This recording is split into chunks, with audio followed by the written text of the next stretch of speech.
Happy Thanksgiving to everybody. It's Thanksgiving 2023, Thanksgiving Day. I thought I'd share some stuff. Okay, so I don't know what it's called. Some call it painting your gun, some call it paint pouring, paint filling, painting the inscriptions on your gun. I, I don't know. I don't fall for all that. But anyway,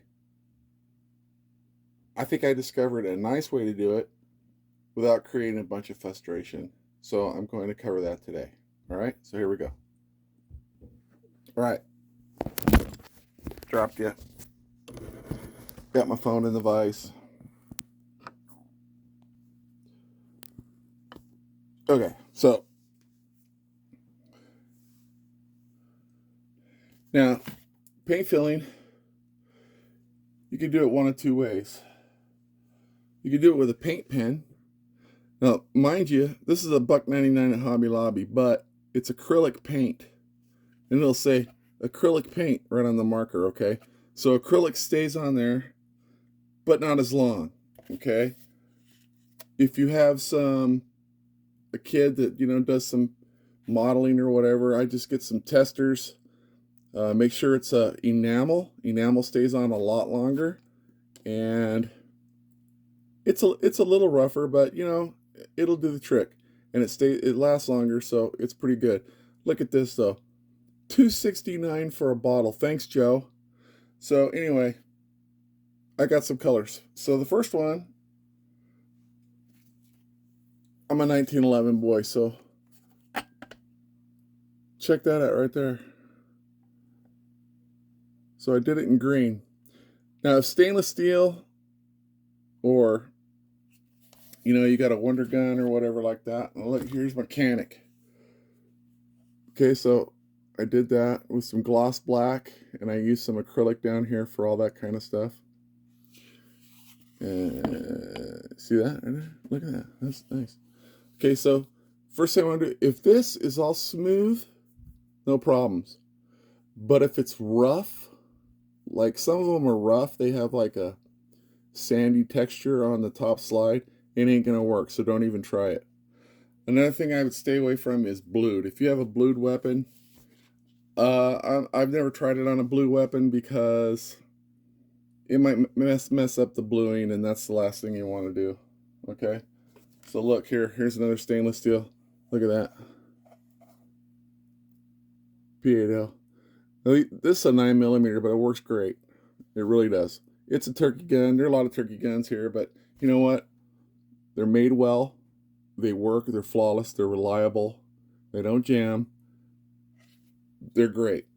If you're a do-it-yourselfer and you do buy a turkey gun and it does malfunction on you, tear it all apart and clean it all up. Polish all the parts.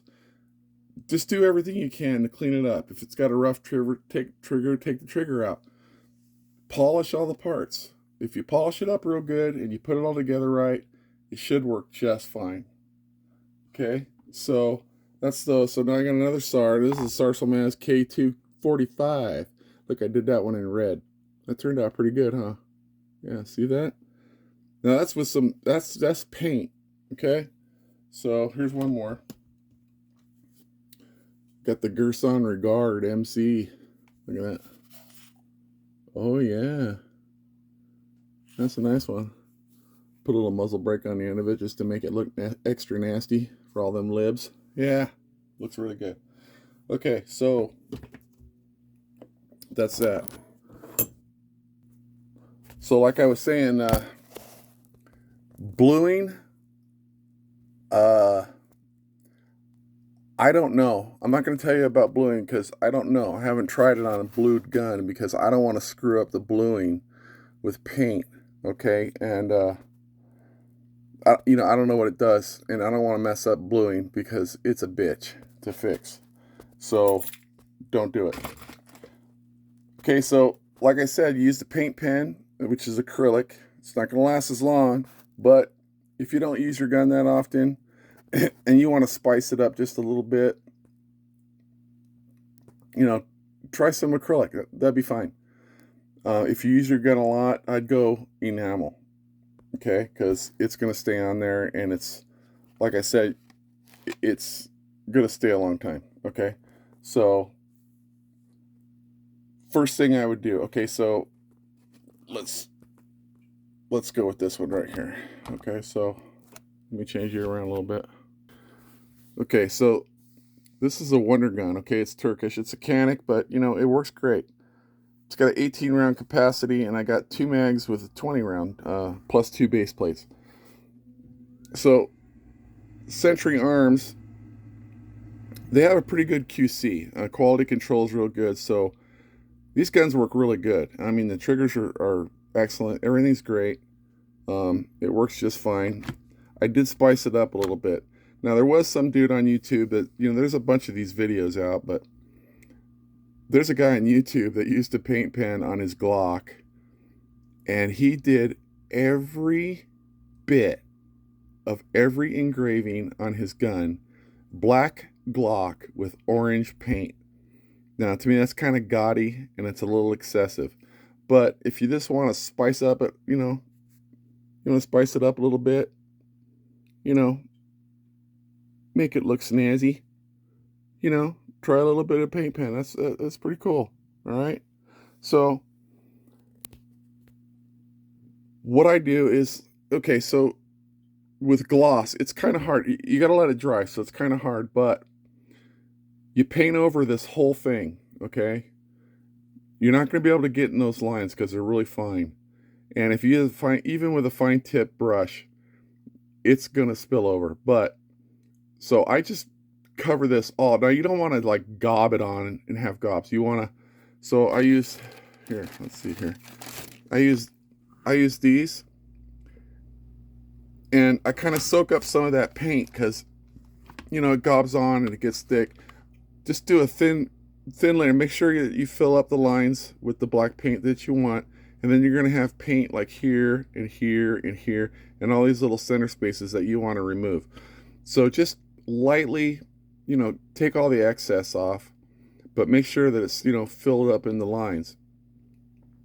And then let it dry. It's most important, let it dry. Let it dry for at least 2 hours or so. Just let it dry really good. And then what you don't want to ever do is use paint thinner. Don't use thinner, because if you use thinner, it's going to take out all of this. And then you're going to have to start all over, and you'll be pissed and you'll be frustrated and all that other good shit. So what I did is I just use gun cleaner, a gun solvent. I don't know what brand this is. I don't think it really matters, but this, I just keep these in the bottles because I clean these a lot. So I just use these, and then just get yourself a clean, I use microfiber on all my stuff, but it doesn't matter what kind of rag you use. Just make sure it's got a smooth surface, and you know, even you could even use a paper towel if you want to, but I use microfiber.